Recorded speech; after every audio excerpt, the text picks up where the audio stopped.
Hey, what's up? It's your boy Blaze04 here. Welcome back to another video on the channel today.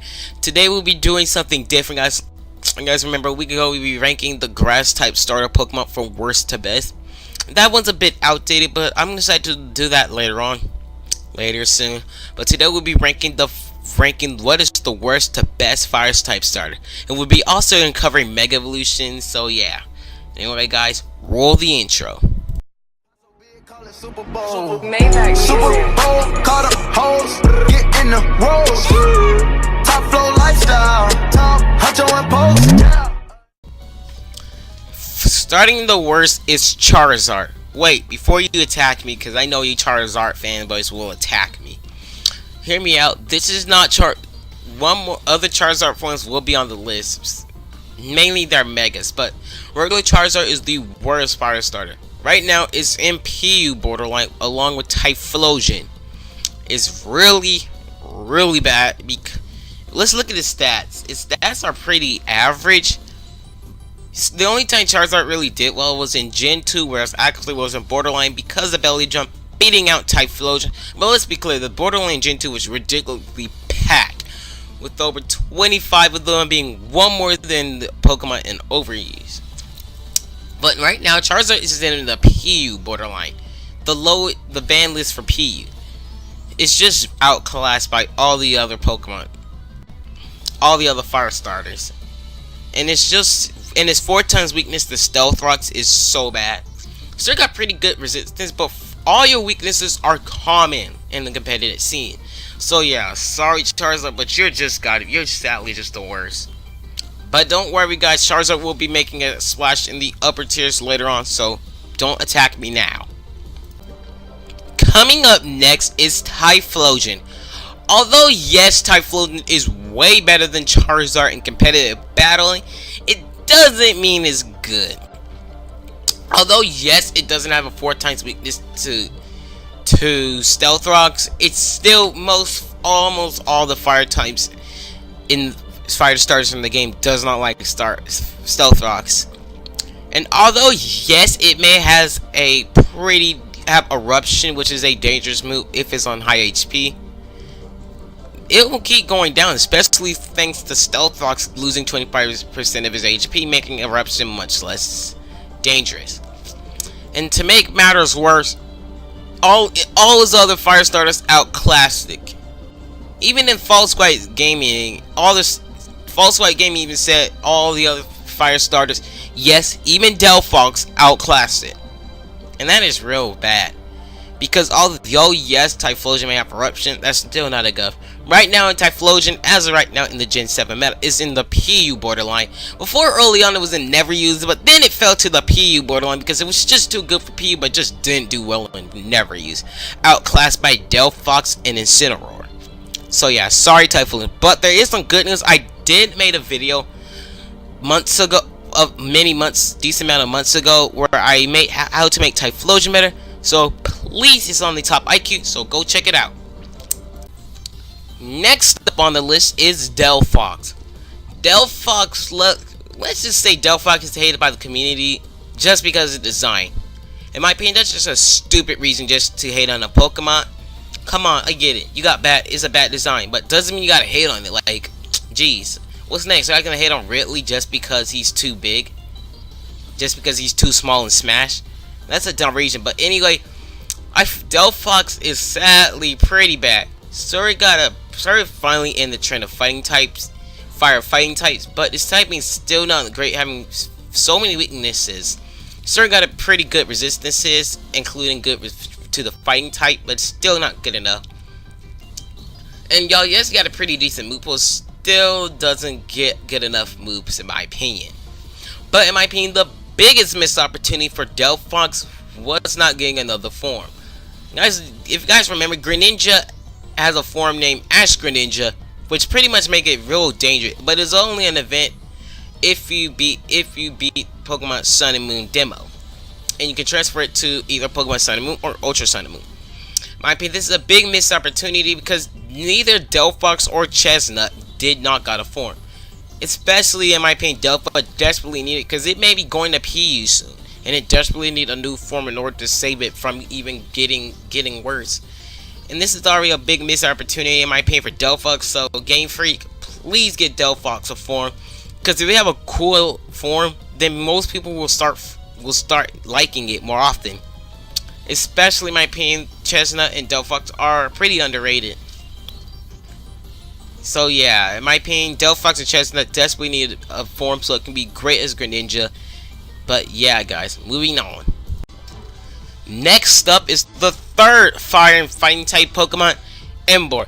And sadly, it is the worst. Unlike Delphox, who's in never use, sorry I didn't say that earlier, Emboar is in the never use borderline. It's too good for never use, but just don't do well enough in rarely used, outclassed by other fire type Pokemon. Now I am trying to use it to try to get Emboar back into rarely used, but his thing is still not enough. His stats, in my opinion, are not that great. Especially, it should have much more defensive, so it can be a real big, bulky Pokemon. Sure, got big HP, but the low defense stat, in my opinion, just doesn't help out. And while yes, it's a great mix attacker with can run a choice card to outspeed Pokemon like Garchomp, in my opinion, still not enough. And it's sad because it got a fantastic move pool. It can even learn Skull, Wild Charge, and Grass Knot, which is real great. But sadly, the low speed and the low defense really hurt Emboar, and that's why it's in the never used borderline. Next up is the starter I chosen, Pokemon Sun and Moon, Incineroar. Although in Ultra Sun and Moon I did chose Decidueye, but that's not. But anyway, Incineroar at first was really bad. It was down in never use, and yes, it's still in never use. It got a big buff, and his hidden ability and Intimidate. This was a big boost because Incineroar is a really great Pokemon now, especially in doubles. Not in singles. It's not great in singles since it's an NU. But it's great in doubles because it got Intimidate and it even beat Arcanine because it got better bulk in my opinion and runs really well with an Assault Vest. And although yes, Incineroar is too slow, it got pretty good bulk. A great move pool in my opinion. Getting moves like Leech Seed, Outrage, and a bunch of others I can explain. And it even got Fake Out through an event, which is a real big key since Fake Out is really good in doubles, always making sure to get that good flinch off. And yeah, Incineroar is a real great Pokemon in my opinion because of Intimidate. But the reason this is on the list because of Intimidate. Because it's not great in singles, but it's great in doubles. So yeah, Incineroar is a pretty decent Pokemon, and you guys should use it in doubles, guys. Next up is one of my second ever favorite fire type Pokemon in the game, Infernape. Infernape is a super great Pokemon. I even love Empoleon, since both of them are in my top 10. Since both Infernape and Empoleon will be in my top 10 favorite Pokemon of all time for both. But Infernape is a real great mix attack with great attacking stats and got the speed to do damage.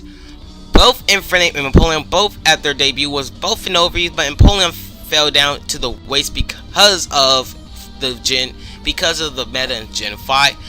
But we're not focusing on Empoleon, we're focusing on Infernape. And it even got the great ability in Iron Fist, which basically boosts the punching moves. So basically, Mach Punch, Fire Punch, and Thunder Punch, which is there to cover water and flying types, is a big key. While Infernape, in my opinion, is a real great threat and underused as of right now. So yeah, Infernape is a real beast in competitive battling and underuse. You can even run it in overuse, which I highly recommend you do. And I love Infernape, and I'm glad it's a really strong Pokemon. Coming up next is Mega Charizard Y. Mega Charizard Y is a real dangerous Pokemon, especially in doubles, thanks to the ability Drought, which basically means that water type are no longer super effective in my opinion, because water type moves are weaker in the water, and it does get access to Solar Beam, which makes Mega Charizard Y really dangerous. But the biggest reason why, in my opinion, Mega Charizard Y is little likely, in my opinion, outclassed by Mega Charizard X is because of its typing. Although yes, you may have decent resistances, but you still have that 4 times weakness to rock. All your weaknesses are pretty common in doubles. That means electric type moves, rock slide, and surf are all common in doubles. So it's real hard. It is tricky to bring it out, but it's well worth it. Although you don't really have to worry about surf much, because Drought does nerf water type moves. But overall, Mega Charizard White is a real dangerous Pokemon in my opinion. It's a great Pokemon for doubles, and you guys should use it because it's a real beast. But let's move on to the next Charizard form. Next up is the best Charizard form in my opinion, Mega Charizard X. The biggest reason why Mega Charizard Y was hurt because of those weaknesses, Mega Charizard X is, in my opinion, the better one of the two. It loses its big weakness, the Stealth Rocks, which is super common. Because although yes, it still takes 25%, it's better than just losing half of your HP. And to make matters better, it also did got the Dragon typing, which is a real great thing. But the biggest reason why my opinion Charizard X is better because it has Tough Claw. Like I said, the Dragon typing, get access to Dragon Dance, and can even Dragon Dance, and of course Tough Claws, which basically boosts the contact. That basically means Flare Blitz and Dragon Claw are just disgustingly broken. And just set up one Dragon Dance and you're pretty much going to sweep some teams. Now the only thing you really got to worry about is Mega Swampert, which destroys Charizard really bad. Because not only it just immune to Thunder Punch, to cover, mainly Thunder Punch is there to cover water types, which may give Mega Charizard X a little trouble. Mega Swampert is immune to it because of the water electric, but it's already got its decent amount of counters. But overall, Mega Charizard X is a really dangerous beast in competitive battling. But there's just one Pokemon that easily, in my opinion, is the best fire starter. And to me, the best fire starter, and easily most people's opinion, is easily the mascot of my channel, my favorite Pokemon of all time, Blaziken. Blaziken at first. Now to me, later on, and probably like the late competitive Gen 7 meta, regular Blaziken may fall back to Overheat because in Ubers, as of right now, I don't really see much play. As Mega Blaziken is a great Pokemon in my opinion because it's got Speed Boost. Sure, it got a decent amount of counters, mainly Azumarill and bulky ground types like Landorus. It doesn't run Hidden Power Ice. But overall, in my opinion, Blaziken is a beast. It's seen playing doubles for finally, since it don't really see much playing doubles because it's probably, but it's still got this big competition with Incineroar. And although yes, its typing is great and has a great move pool, it still got its decent amount of counter. Like I said, Azumarill and Conkeldurr is the Conkeldurr, and of course the best Pokemon in Overuse, Landorus Therian. But overall, Blaziken is a beast, has a great move pool, got the stats to do it thanks to Speed Boost, have a great Mega Evolution that easily put my eye in for loving this Pokemon, and easily is, in my opinion, the best fire starter Pokemon.